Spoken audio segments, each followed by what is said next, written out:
Paris, on condamne les manifestations violentes et où on lit les sit-ins pacifistes. Je vous écris cette lettre.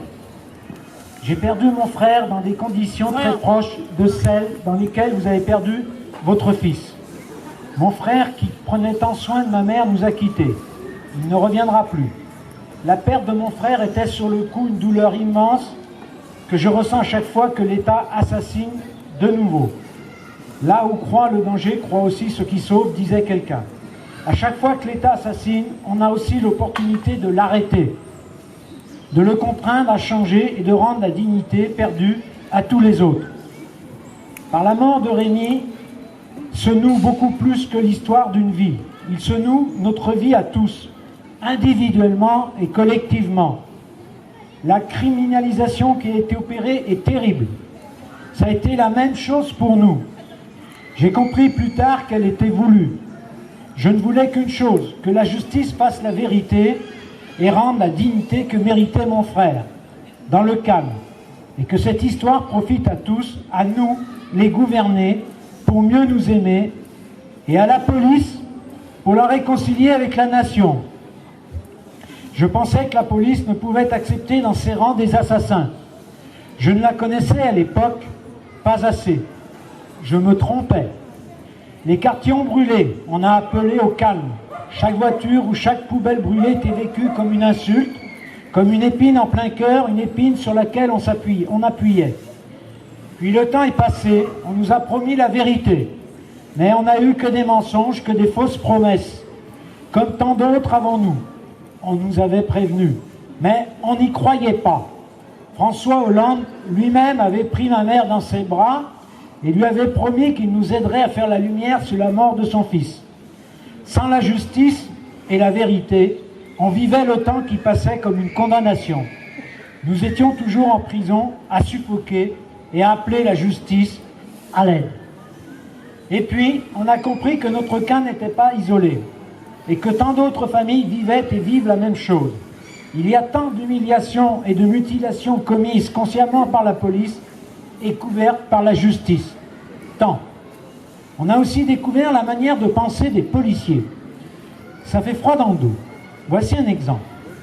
Mercredi dernier, suite à la manifestation sur Paris, un des policiers m'a dit 1-0 devant ses autres collègues au commissariat, qui ricanaient lorsqu'ils me voyaient arborer le t-shirt « Urgence, notre police assassine ».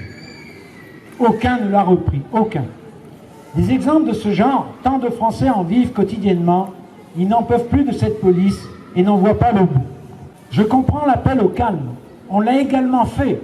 Comprenez également que de nombreuses personnes ne croient plus en ce système qui donne une impunité de facto à la police. Comprenez que l'on ne peut concevoir la non-violence qu'à condition de supposer que le camp d'en face est capable de se remettre en cause. Ils en sont humainement incapables, parce qu'ils considèrent que remettre en cause la police, ce serait remettre en cause l'État. Depuis 40 ans, la police tue impunément à répétition.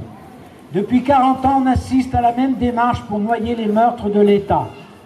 Malgré les vidéos, les témoins, les évidences, depuis 40 ans, il y a des sit-ins, des manifestations, des livres, des prises de position d'hommes politiques, des tribunes adressées au ministre de l'Intérieur. Mais depuis 40 ans, cela ne fonctionne pas. Voilà comment ça se passe. Dépêche AFP. Mensonge du procureur. Enquête de mauvaise qualité et tronquée pour aboutir sur une condamnation ridicule après de nombreuses années, voire à une absence de condamnation. Le pire, c'est que ceux qui vont enterrer l'affaire auront des promotions et que ceux qui ont tué nos frères, nos fils ou amis, eux seront traités comme des champions par leurs collègues. Telle est la réalité que vous vivez, vous aussi. Manuel Valls dit que les violences sont des insultes à la mémoire de Rémy. Mais sachez que Manuel Valls, par son inaction à combattre l'impunité policière, est le premier meurtrier de votre fils. C'est un criminel récidiviste.